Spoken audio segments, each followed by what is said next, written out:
Século XV. Os europeus descobrem as Américas. É a era das grandes navegações. Exploradores do velho continente se lançavam aos mares então desconhecidos, em busca de riquezas. Em suas armaduras de metal reluzente, os conquistadores espanhóis desembarcavam às centenas no chamado Novo Mundo. Os capacetes e armaduras dos estranhos visitantes chamavam a atenção dos nativos. Sentiam-se atraídos por aqueles seres. Seriam deuses? Para eles, foram deuses da morte. Obcecados por ouro, que para os nativos tinha valor não monetário, mas religioso, exterminaram populações inteiras, tanto em atos de genocídio, quanto pelas doenças que traziam consigo e para as quais os habitantes locais não tinham defesas.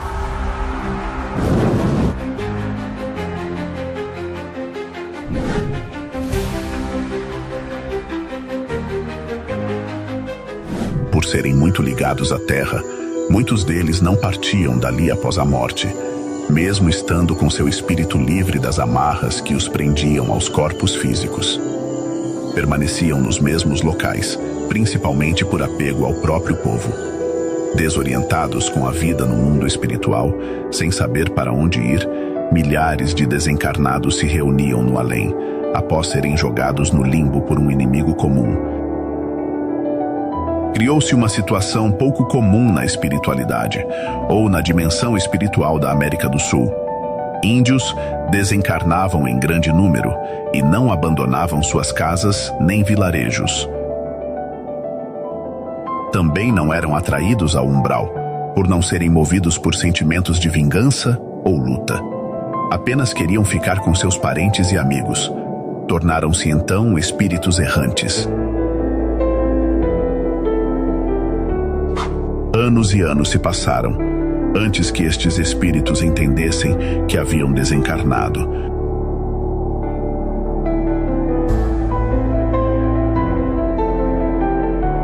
Orientados por espíritos dos antepassados, que estavam há mais tempo na quarta dimensão, construíram uma cidade espiritual ou colônia e se ocuparam de cuidar dos irmãos desencarnados em conflitos com espanhóis e outros conquistadores. Os nativos que ali passaram a habitar vinham de diversas partes da América. No início, era uma colônia prestadora de primeiros socorros para recém-desencarnados, formada basicamente por espíritos de índios, mas cuidavam de qualquer um que fosse vítima dos conquistadores. A colônia foi batizada como Jonízi, que em um dos dialetos destes povos originários quer dizer povo amigo.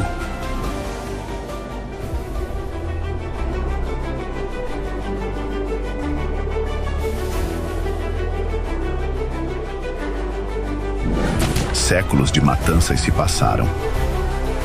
Depois dos espanhóis, os portugueses também começaram a exterminar aquelas populações. Muitos índios brasileiros desencarnados se juntaram à colônia Jonízi, que não parava de crescer.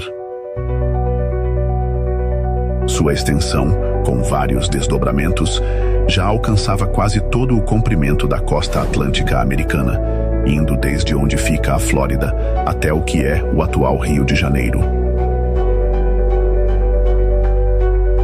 Além dos índios, os conquistadores matavam animais, e os matavam aos milhões, principalmente para obter peles, que eram comercializadas para a Europa. A mortandade animal era de tamanha ordem que estes espíritos passaram a ser atendidos em Jonízi. Afinal, também eram vítimas dos conquistadores espanhóis e portugueses. Ali, recebiam os mesmos cuidados que os humanos desencarnados, até recuperarem as funções normais dos seus corpos espirituais. Eram então enviados a outras colônias especializadas em espíritos de animais, mais antigas, quase sempre na África. Após serem recuperados, eram encaminhados à reencarnação, nas mesmas florestas em que viviam anteriormente. Mas a quantidade de animais mortos aumentava em proporções assustadoras. Não havia voluntários para atender a todos que chegavam.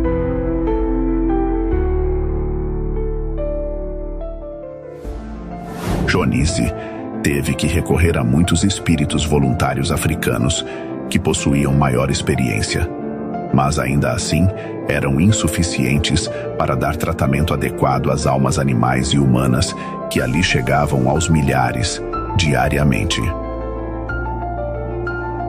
Um dos integrantes da colônia, que foi o primeiro nativo a sucumbir pelas armas dos espanhóis, sugeriu que Joanize fosse desmembrada, criando-se então um lugar que se ocupasse somente dos animais. Lá também seria ensinado a qualquer espírito que se interessasse como fazer resgates e tratamentos destas pobres criaturas abatidas aos milhares no plano físico. Em pouco tempo, havia centenas de trabalhadores nesta nova colônia, que foi batizada como Recanto dos Animais, e teve a sua localização inicial na região onde se encontra a floresta amazônica.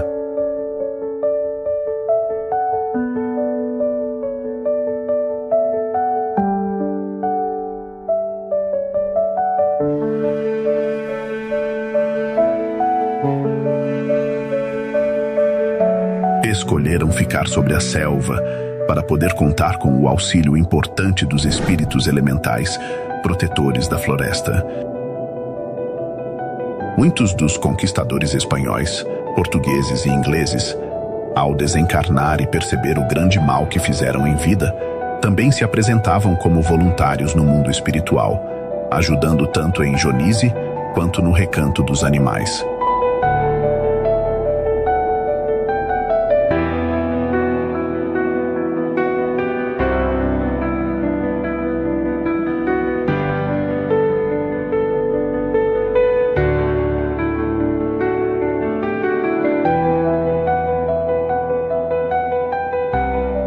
Com o passar das décadas e séculos, a colônia evoluiu, sempre muito à frente em tecnologia do que a ciência disponível no plano físico. Por influência de espíritos de norte-americanos voluntários ali, que quando vivos chamavam suas fazendas de ranchos, a colônia Recanto dos Animais passou a ser chamada de Rancho Alegre.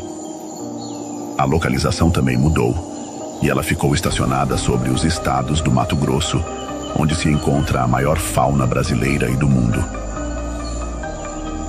A quantidade de energia animal nesta região é tamanha que seria suficiente para manter Rancho Alegre funcionando por milhares de anos, mesmo que todos os animais se extinguam, pois esta energia vital está armazenada em condensadores localizados na colônia.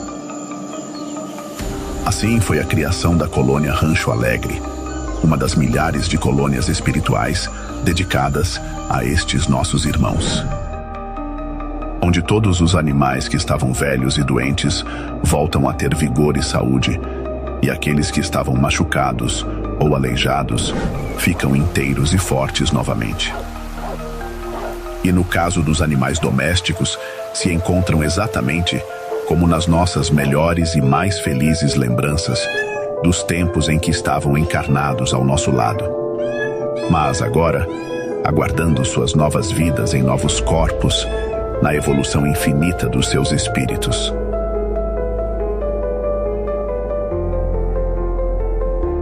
Este relato está presente